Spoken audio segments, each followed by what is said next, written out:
Welcome back, y'all, and happy Monday. Today, I'm going to be breaking down the Wofford Terriers. That's going to be our first matchup in the NCAA tournament. And after watching them play, I'm going to tell you, they actually have a pretty good basketball team. So our guys will have to definitely show up to play, show up ready, show up locked in, all the stuff that we talk about with this team. As long as we do that, we should win. But it could maybe be a little bit closer than people expect if we don't show up ready to play. But as always, y'all, please do make sure to like and subscribe. Let's go ahead and jump into it. All right, y'all, we're going to start with the matchup analysis from CBS Sports. I love looking at this because it gives you just like a little snapshot of both of these teams side by side. It's not too much information. I think that that's perfect for our first round matchup. So Wofford went 19 and 15, 10 and 8 in their conference, and they play in the SoCon conference. It's pretty good competition there. What everyone needs to understand is that now with how basketball set up, especially with that transfer portal, a lot of the really good talent is going to these bigger schools. So there's still good talent, right? That's going to some of these lower schools that tends to just kind of like get overlooked, if that makes sense. So I would not be surprised if there's more upsets in this year's tournament compared to some of the previous seasons. I just think that that's going to happen more and more now that the talent level. Obviously, you've got super high end talent on these bigger programs, but you still have some really good talent on some of these smaller ones. So if they have a good team that plays well as a unit, then they can most definitely pull off that upset. So let's get into some of the stats. Number one, 98% is in favor of Tennessee winning this game. 2% is in favor of Wofford winning this one. And I'm gonna tell you, like I just said, I think that this is not as much of a slam dunk. Obviously, we should win this game, but Wofford plays good basketball, especially at this point in the season. But just looking at some of their stats, right? Their net rank is 131st. They are 0-1 versus top 25 competition. Their strength of schedule is 130th. Points per game, they're scoring about 75, and they are limiting other teams to about 69, almost 70 points per game. So their offense actually looks very similar to what Tennessee does. It is very similar. It's almost eerily similar. They do a couple of things actually better, at least, watching them versus Furman, they looked a little bit better in some things that Tennessee doesn't look as great at right now. And I'm talking about getting the ball down inside of the post with their bigs. Their bigs can go to work. They're not afraid to bang with you. And, they got a pretty nice skill set down there. Now, they're not overly big. They're not overly tall. But they've got some guys that are, pretty solid, So that could be a place that, man, Tennessee just needs to come to play. I'm going to keep on saying that. And then as far as their defense, again, it's very similar to Tennessee's. The only difference would be that they use more double teams than Tennessee typically does. They like to put pressure on the ball handler. So we got to make sure that we're taking care of the basketball. We can't just be careless with it because they will get steals and they do a good job with their transition. They've got some guys that can run, really good athletes on this team. Now, as far as the last 10 games for Wofford, we will pull this up and let y'all take a look at that. Boom, right here. All right, so now, again, keep in mind that it's not so much about what you did in the regular season. It's about how do you look heading into the tournament. And I think that they've been really hot. So we can see that they lost to ETSU. That was a close game. They also lost to Sanford. That was another pretty close game. And then they lost to Furman. That was a very close game. Now, like we just said, the last game that I watched them play was in the SoCon Championship versus Furman, where they won that game. So a lot of the issues that they might have had before, I think that they've gotten fixed, and they're playing very well together as a team.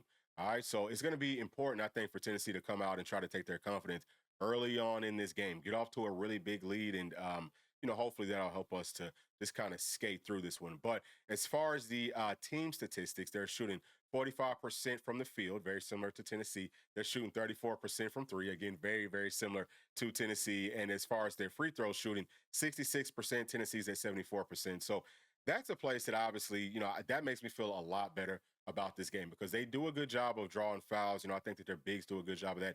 And actually, their starting center, I think he's like 6'9", but he shoots his free throws underhanded. It doesn't look like it's ever been too accurate. So I think that might be part of the reason that their free throw percentage looks as low as it does. But their guards and things like that, they do a good job hitting their free throws. So let's talk about the key player for them. That's Corey Tripp. He's a guard, 6'3", averaging 14 points per game, 4 rebounds, 3 assists, and he's averaging about 28 minutes per game. So he's he's a solid player. He's a solid size player, number one. But as far as his actual skill set, he can shoot from the outside and he can also get to the basket. He'll drive, and I think he's doing a good job from that stripe. So yeah, he's one that Tennessee's going to have to key in on. And I'm not saying it's going to be a huge problem for us because we see good guards pretty much every single week. But yeah, he's not he's not any slouch. I think that he could probably play in the SEC. Like he could play on Tennessee's level. You know, he's that sort of a guard. Now, as far as the injuries, they don't have any. And like I say, man, I'm just gonna keep on saying it. This is one that our players need to show up for. And if we don't, this one could be a lot closer than some of the experts think. But let's go ahead and jump into some of the individual stats and break them down just a little bit more. And this is from ESPN.com. Y'all can see Wofford's team leaders up at the top. Corey Tripp's leading the team in points and assists. Kyler Fowlwich, I hope I'm saying his name right, is leading the team in rebounds. Steals is Justin Bailey. Blocks is Jeremy Lorenz. So we'll just kind of go through and talk about some of their, I would say key players. So number one, Corey Tripp. That's the guard that we talked about, 6'3". He's got good size. He's shooting about 35% from three, about 44% from the field, 81% from the free throw line. He's averaging 4 rebounds per game. So he's not, it's not just about his height, but, his size is good too. He's a really good athlete. You can kind of see some of these things right here. He is a senior, and, I really like his game. So he's a guy that Tennessee definitely needs to be keying in on in this one. Next is going to be their center, Kyler Fowlwich. And he does not shoot any threes, but from the field, about 57%. Free throw is 32%. And that's the guy that we talked about. He shoots them underhanded. And if he would just shoot it overhand, he probably would have a lot more success right there. But, averaging 9.4 rebounds per game, 3 assists, which is good, obviously for him. He's a guy that, with his size, he's about 6'9", I think 250 pounds.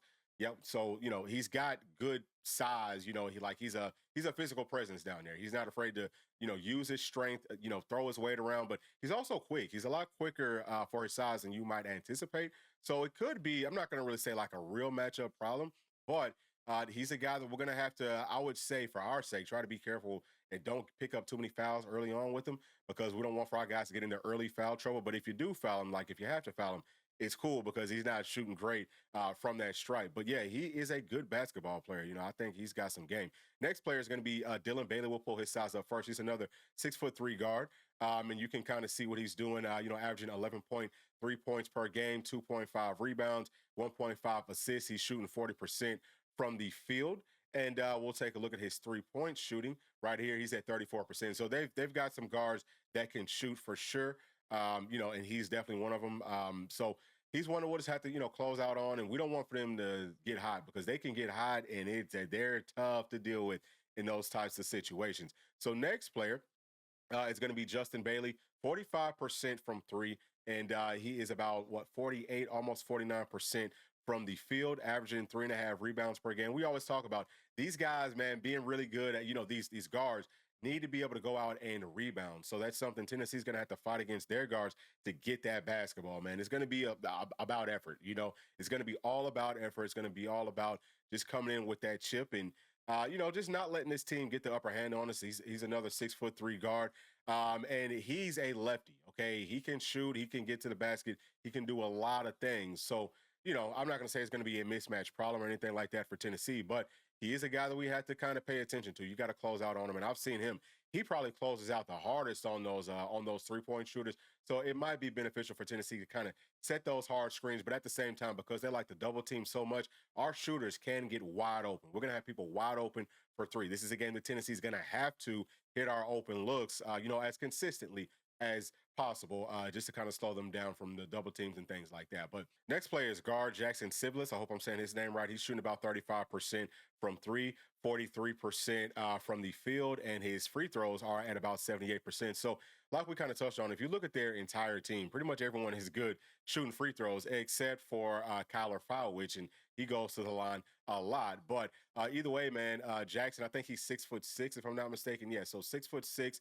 He's got good size, and he can most definitely shoot it. But he can also kind of be like a forward. I've seen him do some nice things, down inside of the post area and all that type of stuff. So, again, just looking at their roster from top to bottom, I don't think we need to go through too many more players. Actually, we'll get to Jeremy Lorenz. He'll be the last player that we talk about.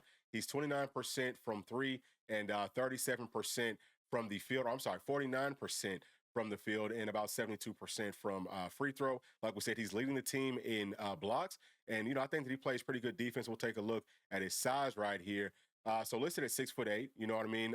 He's a younger guy, but I think that he's got some game. They're all going to play really hard. Their biggest player is going to be 6'10". That's one of these guys down here at the bottom, but you see that they're not getting too many minutes, right? So, I think that Tennessee should be fine in this one. Again, as I said 100 million times, just in this video, we just had to show up ready to play. But this is one that I would expect that Tennessee can most definitely pull out. And, we can just kind of, if y'all want to, we'll scroll through some of this other stuff here. You can take a look at some of their, season totals and all of that type of stuff. I always think it's good to get a good look at some of these things. But, I think that Tennessee is going to be fun. I feel pretty confident with it, and I'm looking forward to this first round matchup for our Tennessee Volunteers. But those are my thoughts. Please share yours with me down in the comment section. And as always, please do make sure to like and subscribe to the channel. We'll see y'all on the next one. Thanks. Peace.